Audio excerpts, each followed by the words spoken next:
Welcome to my channel future bright English learning. Future bright English learning চ্যানেলে সকলকে স্বাগত।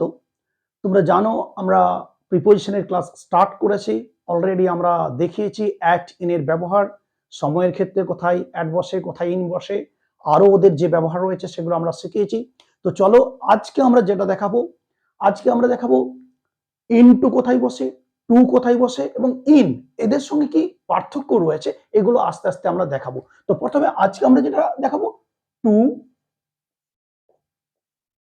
Into, আর already in আমরা শিখেছি, তবু এর সঙ্গে পার্থক্যটা আমি একটু তোমাদেরকে আজকে বুঝিয়ে দেব। তো দেখো প্রথমে টু কোথায় বসে। টু দেখো প্রিপোজিশনের টু খুব ইম্পর্টেন্ট একটা প্রিপোজিশন। তোমরা জানো প্রিপোজিশন ছাড়া আমরা কিন্তু কখনোই সম্পূর্ণ সুন্দরভাবে ইংলিশ কিন্তু লিখতে পারি না। দেখো এই টু এর ব্যবহার কিভাবে আমরা করে থাকি। আমরা প্রথম থেকেই একটা আমরা সেন্টেন্স বলে থাকি বা আমরা শিখেছি, আমি স্কুলে যাই বা আমরা স্কুলে যাই, আমরা কি বলি? আমি স্কুলে যাই, আই গো টু স্কুল। বা আমরা স্কুলে যাই, উই গো টু স্কুল। এখন এই সেন্টেন্স আমরা শিখেছি, আমরা বলে এসেছি, কিন্তু আমরা কি কখনো ভেবে দেখেছি কেন টু বসলো, কেন হলো না আমি স্কুলে যাই আই গো স্কুল, আমরা স্কুলে যাই উই গো স্কুল? আসলে আমরা টু বসাই কেন জানো?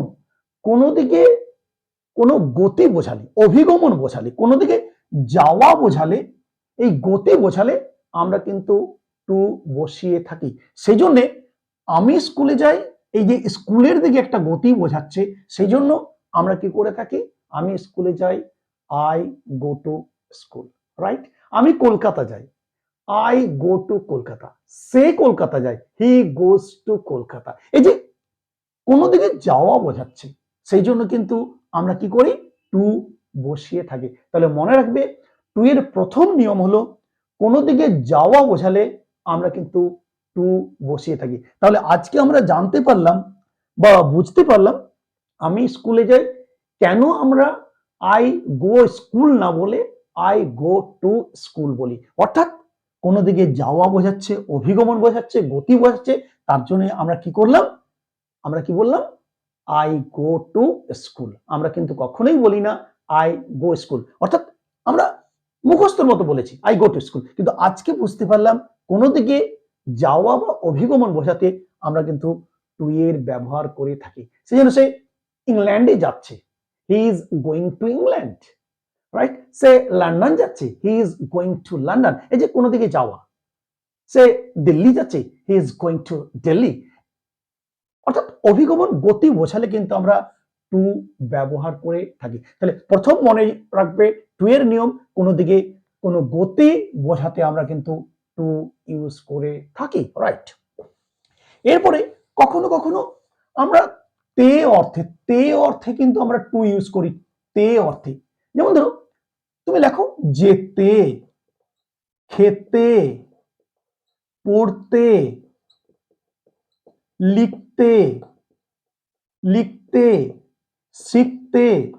অর্থাৎ এই যে আমরা তে রয়েছে না, তে থাকলেই আমরা কিন্তু টু এ ব্যবহার করি। ধরুন যেতে, টু গো, আমি এগুলো সেন্টেন্সে দেখাচ্ছি। যেতে টু গো, খেতে টু ইট, পড়তে টু রিড। অর্থাৎ তে পেলেই তোমরা টু নেবে, তারপর ভার্ব নেবে, ভার্ব ওয়ান গুলো নিলেই হবে। লিখতে টু রাইট, টু রাইট।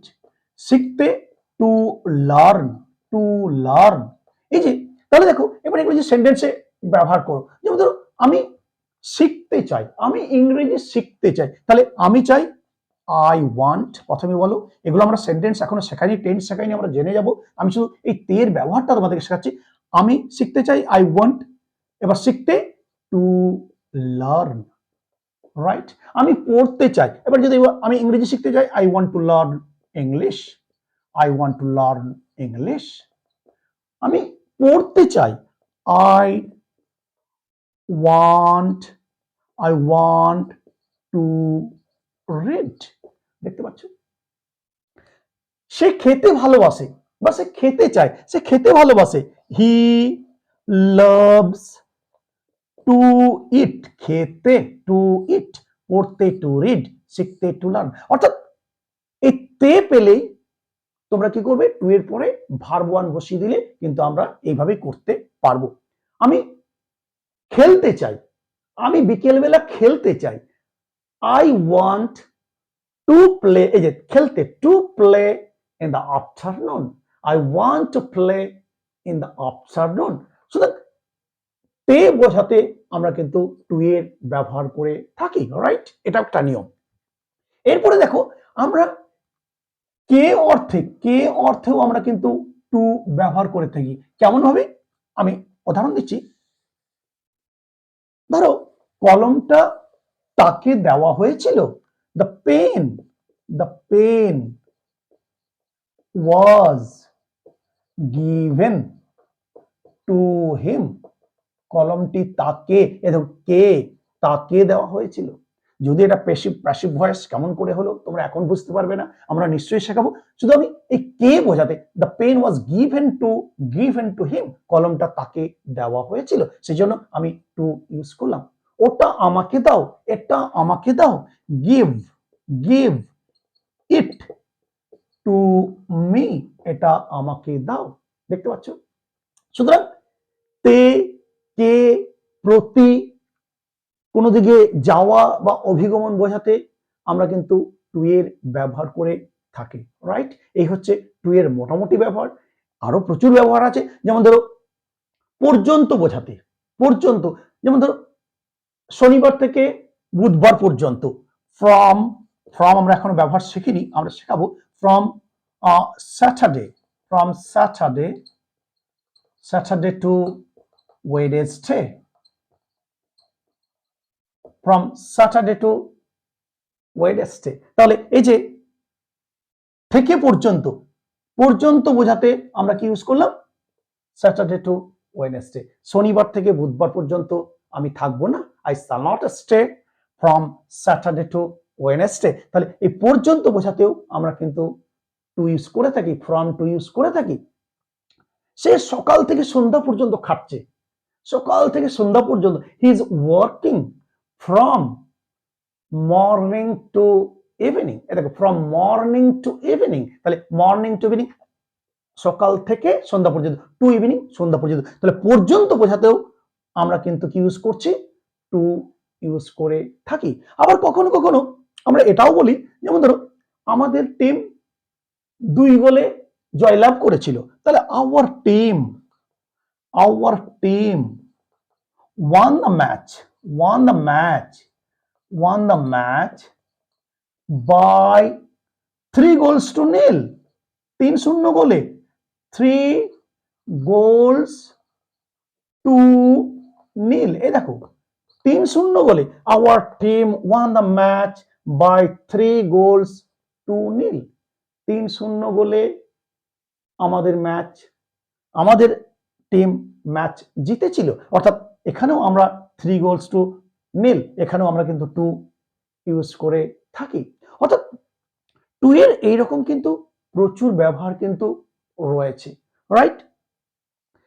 এই হচ্ছে মোটামুটি ভাবে টু এর ব্যবহার। এবার দেখো ইনটু কোথায় ব্যবহার করি। আমরা টু বুঝলাম, কোনো দিকে কোনো গতি বোঝাতে সাধারণত টু ব্যবহার করি, তে, কে, প্রতি, এছাড়াও পর্যন্ত। আবার আমরা দেখলাম এখানে 2 গোলে 3 গোলে জয়লাভ করলো, আমরা 3 goals to nil, 2 goals to nil, আমরা এইভাবেও করতে পারি। সুতরাং আমরা টু এর ব্যবহার শিখলাম। এরপর চলো ইনটুর ব্যবহার দেখি, ইনটু কোথায় বসে। দেখো ইনটু, ইনটু কোথায় বসে মনে রাখবে, বাইরে থেকে ভেতরের দিকে গতি বোঝালে আমরা কিন্তু ইনটু বসাই। যেমন ধরো সচিন মাঠে যাচ্ছে, ধরো সচিন ইজ এন্টারিং, দেখো into the ground, into the ground. এটা অনেক সময় আমরা এন্টারিং দ্য গ্রাউন্ডও বলতে পারি, অসুবিধার কিছু নেই। কিন্তু এই বাইরে থেকে ভেতরের দিকে ঢোকা বোঝালে, এই বাইরের দিকে ভেতরে ঢোকা বোঝালে তখন আমরা কি করি? এই ইনটু বসিয়ে থাকি। Sachin is entering into the ground, right? অর্থাৎ কোন দিকে যাওয়া বোঝাতে টু, বাইরে থেকে ভেতরে যাওয়া ইনটু। আর ইনটু তোমরা জানো কোন জায়গায় স্থিতি বোঝাতে তোমরা ইন বসিয়ে থাকি। আমি আরো ক্লিয়ার করে এই তিনটে একসঙ্গে বুঝিয়ে দিই, তাহলে আরো সুন্দর হয়ে যাবে। দেখো, যেমন ধরো আমি এটা মুছে দিচ্ছি। ধরো সে ক্লাসরুমে আছে, সে ক্লাসরুমে আছে, he is in the classroom, he is in the classroom. দেখো এখানে ইনের ব্যবহার তোমরা জানো, আমরা আগেই দেখেছি কোনো ভেতরে অবস্থান করলে আমরা এখানে ইন বসিয়ে থাকি, আগের ভিডিওতে আমরা বারবার বলেছি। তো সে স্থিতি বোঝাচ্ছে, সেই জন্য he is in the classroom, right? কিন্তু সে ক্লাসরুমে ধরো রয়েছে, এই ইনের এবং ইন্টুর পার্থক্য দেখো। হি ইজ, সে ক্লাসরুমে রয়েছে, he is in the classroom, সে ক্লাসরুমে ঢুকছে, he is entering, entering into the classroom, into the classroom, right? ব্যাপারটা বুঝতে পেরেছো? হি is entering into the classroom, কারণ সে ক্লাসরুম, বাইরে থেকে সে ক্লাসরুমে ঢুকছে, কিন্তু এখানে সে ক্লাসরুমে অবস্থান করছে, সেই জন্য he is in the classroom, he is entering into the classroom. সে স্কুলে যাচ্ছে, আবার দেখাচ্ছে সে স্কুলে যাচ্ছে, ধরো সে স্কুলে আছে, সে স্কুলে আছে, he is in the school, in the school অবস্থান, he is in the school, সে স্কুলে রয়েছে, এখানে অ্যাট হয়, আমরা সেটা দেখিয়েছিলাম কোথায় অ্যাট হয় কোথায় ইন হয়। হি ইজ ইন দ্য স্কুল, কিন্তু সে স্কুলে যাচ্ছে, he is going to school. কেন টু? না এটা অভিগমন বোঝাচ্ছে, কোনো দিকে যাওয়া বোঝাচ্ছে, সেই জন্য he is going to school. কিন্তু সে স্কুলে ঢুকছে, he is entering into, entering into the school. দেখো দুটোর মধ্যে নিশ্চয়ই পার্থক্য বুঝতে পেরেছো। সে স্কুলে রয়েছে, he is in the school, সে স্কুলে যাচ্ছে, he is going to school, সে স্কুলে ঢুকছে, he is entering into the school. অর্থাৎ স্থিতি বোঝাতে ভেতরে আমরা ইন বসিয়ে থাকি, কোন দিকে যাওয়া বোঝাতে আমরা টু বসিয়ে থাকি, আর বাইরে থেকে ভেতরের দিকে যাওয়া বোঝাতে আমরা কিন্তু ইনটু বসিয়ে থাকি। সেই জন্য সচিন মাঠে রয়েছে, Sachin is in the ground, Sachin মাঠে ঢুকছে, Sachin is entering into the ground, right? তাহলে বোঝা যাচ্ছে যে কিভাবে কোথায় ইন হচ্ছে কোথায় ইনটু হচ্ছে।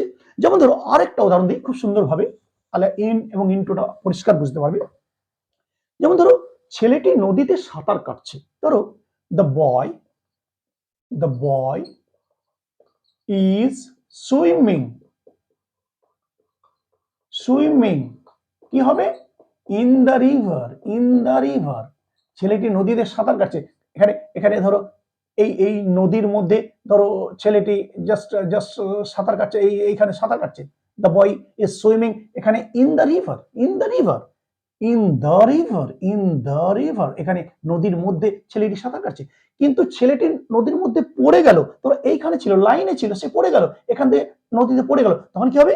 The boy, the boy fell into the river, into the river। এখানে কি এই ছিল তোমার সাইডে, সে নদীর সাইডে ছিল, কিন্তু নদীর বাইরে থেকে এই সাইড থেকে নদীতে সে পড়ে গেল, সেটা কি করলাম? The boy fail into the river. কিন্তু ছেলেটি নদীতে সাঁতার কাটছে, the boy is swimming in the river, ছেলেটি নদীতে পড়ে গেল, the boy fail into the river. তাহলে ইন এবং ইনটুর ব্যবহার কিন্তু আমরা বুঝতে পারলাম। শুধু তাই নয়, টু এর ব্যবহার আমরা বুঝতে পেরেছি, কোনো দিকে গতি বোঝালেই কিন্তু আমরা টু বসাবো। সুতরাং একসঙ্গে আরেকবার আমি বলে দিই, টু বসে কোনো দিকে যাওয়া বোঝাতে, এছাড়াও তো কে, তে, প্রতি এর ব্যবহার রয়েছে। মূলত কোনো দিকে যাওয়া, আমি স্কুলে যাই, আই গো টু স্কুল, আমি স্কুলে যাচ্ছি, I am going to school. Into বাইরে থেকে ভেতরে যাওয়া বোঝালেই আমরা কিন্তু ইনটু বসাই। সে মাঠে ঢুকছে, he is entering into the ground, কিন্তু সে মাঠে রয়েছে, he is in the ground. আর ইন কোথায়?